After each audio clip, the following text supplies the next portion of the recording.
একটা মেয়ের নিজের পায়ে দাঁড়িয়ে স্বাবলম্বী হয়ে ওঠাটা যে কত গুরুত্বপূর্ণ বিষয়, এই জিনিসটা না আগে বুঝতাম না, কিন্তু এখন পদে পদে এই জিনিসটা বুঝতে পারি।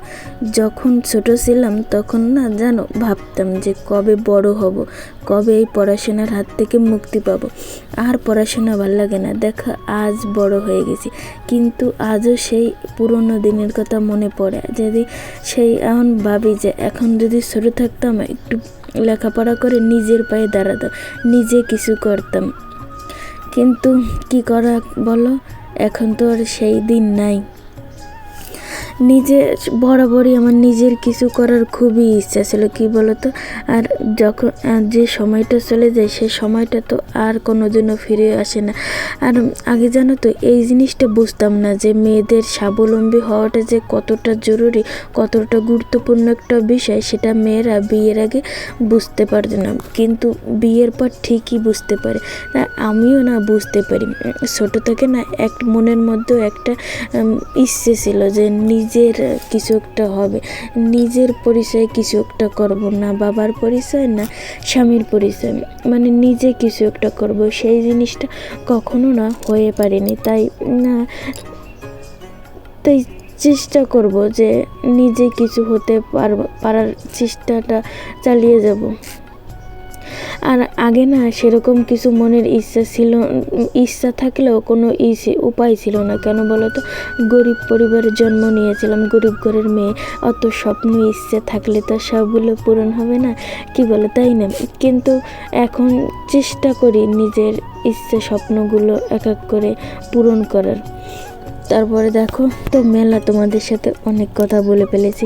তো আমার প্রিয় বন্ধুরা, আশা করি তোমরা সবাই অনেক ভালো আছো। তোমাদের সবাইকে স্বাগত জানিয়ে আমি নতুন একটা ভিডিও শুরু করছি। দেখো সকালবেলা ঘুম থেকে উঠে বিছানা ঘর ঝাড়ু দিয়ে তারপরে না পুজোটা দিয়ে শেষ করে না কাপড় চাপড় গুছিয়ে একটু বাহিরের পরিবেশটাও দেখিয়ে নিলাম। তারপরে না কালকে রাতে রান্না করেছিলাম প্রেশার কুকারে খিচুড়ি, আর সকালবেলা সেই খিচুড়িটা গরম করে আর ডিম ভাজি করে আজকে সকালবেলা খাবারটা খেলাম। তারপরে দেখো তোমাদের যে ব্লাউজটা পিসগুলো দেখিয়েছিলাম, দেখো এগুলোতে ব্লাউজ বানিয়ে ফেলেছি। দেখো আমাকে কেমন লাগবে পরলে, দেখছো দুইটা কালারই বানিয়ে ফেলেছি। কি বলো তো, ঘরের নিজের মেশিন থাকলে যখন তখন বানিয়ে ফেলা যায়। অনেক মেশিনে তো কাজ শেখাটা অনেক একটা স্বপ্নের মতোই, যে নিজের ভিতরে একটা জেদ চেপেছিল যে আমি এই কাজটা করেই ছাড় দেবো। অনেক কষ্ট করে আমি এই কাজটা শিখেছিলাম।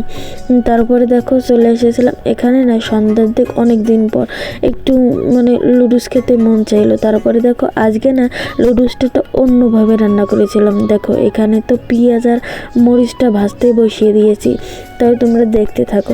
তো যাই হোক, তোমরা কিন্তু অবশ্যই এই ভিডিওটা দেখে যাওয়ার আগে তোমাদের সুন্দর মতামত কমেন্ট করে আমাকে জানিয়ে দিয়ে যাবো। তোমাদের সুন্দর মতামত কমেন্টে জানিয়ে দেখলে আমার না অনেক ভালো লাগে তোমাদের কমেন্ট পড়তে, তারপর তোমাদের কমেন্টে রিপ্লাই দিতে। আর তোমরা যদি লাইক করো না, ভিডিও করতে না মনের ভিতর উৎসাহ জাগে। তারপরে দেখো এখানে পেঁয়াজগুলো লাল লাল করে ভেজে নিয়ে তারপরে আমি এর ভিতরে ডিমটা দিয়ে দিয়েছি। এবার না আমি এর ভিতরে লুডুসটা দিয়ে দেবো।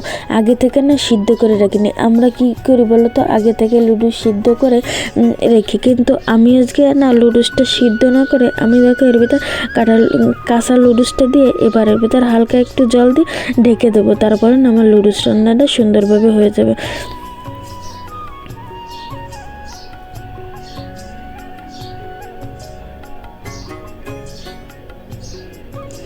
দেখো আমার লুডুস রান্নাটা সুন্দরভাবে হয়ে গেল, আর খেতেও না অনেকটা মজা লাগে। তোমরা কিন্তু অবশ্যই এইভাবে একদিন লুডুসটা না রান্না করে খেয়ে দেখো যে কতটা মজা লাগে। দেখো এর ভিতরে আমি লুডুসের মশলাটা এবার দিয়ে দিলাম, তারপরে আরও কিছু সময় লড়াচড়া করে নিয়ে নিলাম। তোমরা কিন্তু অবশ্যই যারা আমার চ্যানেলটিকে এখনও সাবস্ক্রাইব করেনি তারা অবশ্যই সাবস্ক্রাইব করে দিও, আর একটা লাইক কমেন্ট শেয়ার করে দিয়ে যাও।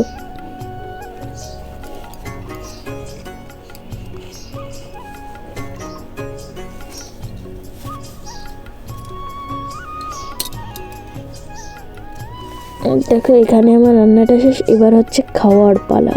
দেখো এখানে তারপর চলে এসেছিলাম নুডলসটা খেতে না অসাধারণ হয়েছিল। তারপরে দেখো রাতের বেলা এনেছিল না বিরিয়ানি, অনেক দিন হয়ে গেছিলো না বিরিয়ানি খাইনি, তাই না আজকে বাসায় বিরিয়ানি এনে অনেক মজা করে বিরিয়ানি খাইলো। আর তোমরা কে কে বিরিয়ানি খেতে পছন্দ করো অবশ্যই একটু কমেন্ট করে জানিয়ে দিয়ে যাও। আর বিরিয়ানিটা না অনেক মজা হয়েছিল। এই যে আমাদের এইখানে একটা দোকান আছে, ওই দোকানের বিরিয়ানিটা না অনেক মজা লাগে। তো আমার প্রিয় বন্ধুরা, তোমরা কিন্তু অবশ্যই তোমাদের সুন্দর মতামত আমাকে একটু কমেন্ট করে জানিয়ে দিয়ে যাও। আর ভিডিওটা কেমন লাগলো অবশ্যই কমেন্ট